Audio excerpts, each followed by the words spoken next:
My family have been at Manor Farm for 4 generations since 1901.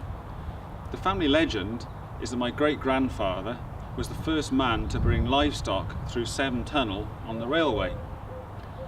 The farmhouse was originally built in the 14th or 15th century, and one of the interesting features of the farm is the windmill, which is mentioned in the Domesday Book. When my father first came to the farm, he was running it as a dairy farm. Today, Manor Farm is about 250 acres, and the main enterprises are arable and grasskeep. The big challenge on the farm is the fact that it's so cut up by 2 motorways, a major railway line and a village, and it's extremely difficult operating a commercial farm within an urban environment. Given the size of our farm, it's impossible for us to have our own equipment for the arable enterprise, so we're very fortunate in that we've got Coombe Farm contractors run by Gareth Adams here, who do the machinery work for us. Coombe Farm's contract has been around for about 30 years. Run it in partnership with my brother and my father. So very much a family-run outfit. We would focus on silaging would be the main sort of enterprise really. We would do probably about 4,000 acres of maize, grass and whole crop.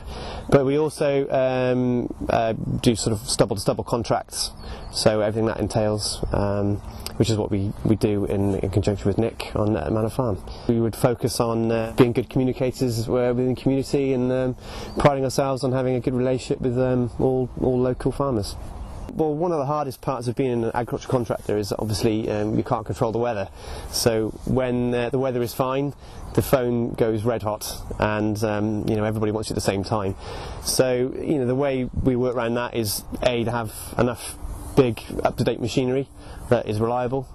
And obviously the other one very important part is communication with the customer. There's a major change to the subsidy system coming up now in 2015 when we're changing to a basic payments system from the old single payment system.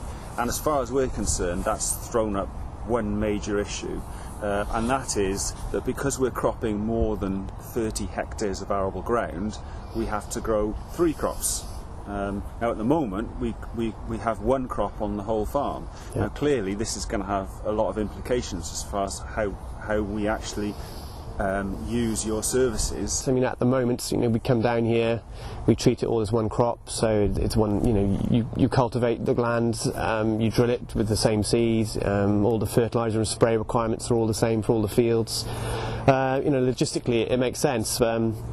Having 3 crops it's not going to be 3 times the workload, but it'll certainly be twice the workload, if not a bit more. So yeah, it's going to be more time consuming and just more difficult all round really.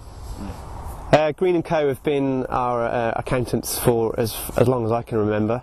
I've known Nick personally for several years, and it's nice to have somebody on board who really understands my business and who's so heavily involved with farming himself and understands the farming sector. At Green & Co we specialise in advising farming businesses because we understand accountancy from a farming perspective. For a free consultation, please get in touch.